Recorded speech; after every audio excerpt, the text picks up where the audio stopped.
പഞ്ചായത്ത് മെമ്പറായ യുവതിയെയും 2 പെൺമക്കളെയും കാണാനില്ലെന്ന പരാതി. കാണാതായത് കോട്ടയം അതിരമ്പുഴ പഞ്ചായത്ത് അംഗത്തെയും മക്കളായ അമലയ, അമയ എന്നിവരെയുമാണ്. ഏറ്റുമാനൂർ പോലീസ് കേസെടുത്തു. ഭർത്തൃ വീട്ടുകാർക്കെതിരെ സ്വത്ത് തർക്കത്തിൽ യുവതി നേരത്തെ പരാതി നൽകിയിരുന്നു.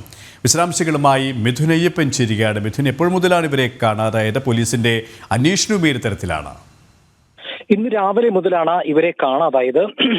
ഈ കാണാതാവുന്നതിന് തൊട്ട് മുമ്പ് ഇവർ ഫേസ്ബുക്കിൽ ഇത് സംബന്ധിച്ച് ചില പരാതികൾ, അതുപോലെ തന്നെ ചില കാര്യങ്ങളെല്ലാം തന്നെ നോട്ടായി പബ്ലിഷ് ചെയ്തുകൊണ്ടാണ് ഇവരെ കാണാതാവുന്നതിന് തൊട്ട് മുമ്പ് അത്തരത്തിലൊരു കുറിപ്പ് സോഷ്യൽ മീഡിയയിൽ ഇട്ടിരുന്നു എന്നുള്ളതാണ്. അതിരമ്പുഴ പഞ്ചായത്ത് അംഗമായിട്ടുള്ള IC സാജൻ, മക്കളായിട്ടുള്ള അമലയ, അമയ എന്നിവരാണ് കാണാതായത്. ഇവരെ ഏറ്റുമാനൂർ പോലീസിൽ കാണാതായ IC സാജന്റെ മകനും കുടുംബവും നൽകിയ പരാതിയിൽ ഇപ്പോൾ കേസെടുത്തിട്ടുണ്ട് എന്നുള്ളതാണ്. പ്രധാനമായും ഈ വിഷയവുമായി ബന്ധപ്പെട്ട് പറയുന്നത് ഭർത്തൃ വീട്ടുകാർക്കെതിരെയുള്ള ആരോപണമാണ് ഈ കുറിപ്പിലുണ്ടായിരുന്നത്. ഇവരുടെ ഭർത്താവ് നേരത്തെ മരിച്ചു പോയിരുന്നു. അതിന്റെ 41 തീയതി മുമ്പേ വീട്ടിൽ നിന്ന് ഇറങ്ങിപ്പോകണമെന്നുള്ള കാര്യം, അത്തരത്തിലൊരു പീഡനം ഇവർക്ക് സഹിക്കേണ്ടി വന്നു എന്നാണ് ഈ കുറിപ്പിൽ പറയുന്നത്. മറ്റൊന്ന്, ഭർത്താവിന്റെ സ്വത്ത് നൽകുന്നതുമായി ബന്ധപ്പെട്ട് തർക്കം നിലവിലുണ്ടായിരുന്നു.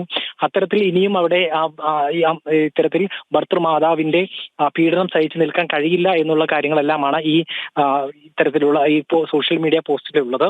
ഒപ്പം തന്നെ ഈ 50 ലക്ഷം രൂപ ഭർത്തൃ വീട്ടുകാരിൽ നിന്ന് വാങ്ങി നൽകാമെന്ന ഒരു ഉറപ്പ് ഏറ്റുമാനൂർ പോലീസ് പാലിച്ചിട്ടില്ല എന്നുള്ള രീതിയിൽ പോലീസിനെതിരെയും ചില ആരോപണങ്ങളുണ്ട്. ഇതുമായി ബന്ധപ്പെട്ട്, സ്വത്തുമായി ബന്ധപ്പെട്ട് പോലീസിലും ഈ യുവതി ഇത്തരത്തിൽ സമീപിച്ചിരുന്നു. പോലീസ് ആവശ്യമായിട്ടുള്ള നടപടി എടുത്തില്ല എന്നാണ് ഈ സോഷ്യൽ മീഡിയ പോസ്റ്റിൽ പറയുന്നത്.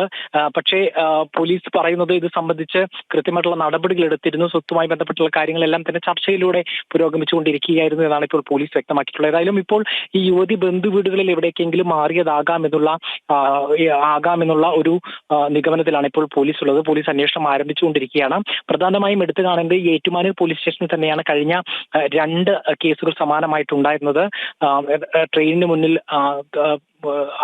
ആത്മഹത്യ ചെയ്യുകയും 2 കുട്ടികളുമായി ആത്മഹത്യ ചെയ്യുകയും ഒപ്പം തന്നെ പുഴയിൽ ചാടിയ ഒരു വീട്ടമ്മ ആത്മഹത്യ ചെയ്യുകയും ഉണ്ടായത് ഈ ഏറ്റുമാനൂർ സ്റ്റേഷൻ പരിധിയിൽ തന്നെയാണ് എന്നുള്ളതാണ് ഈ ഒരു വിഷയവുമായി ബന്ധപ്പെട്ട ഏറ്റവും പ്രധാനപ്പെട്ട എടുത്തു കാണിക്കേണ്ടത്.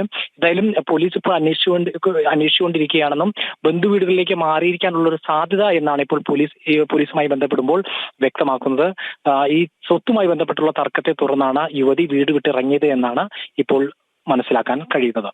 ശരി, മിഥുൻ അയ്യപ്പനാണ് വിവരങ്ങൾ നൽകിയത്.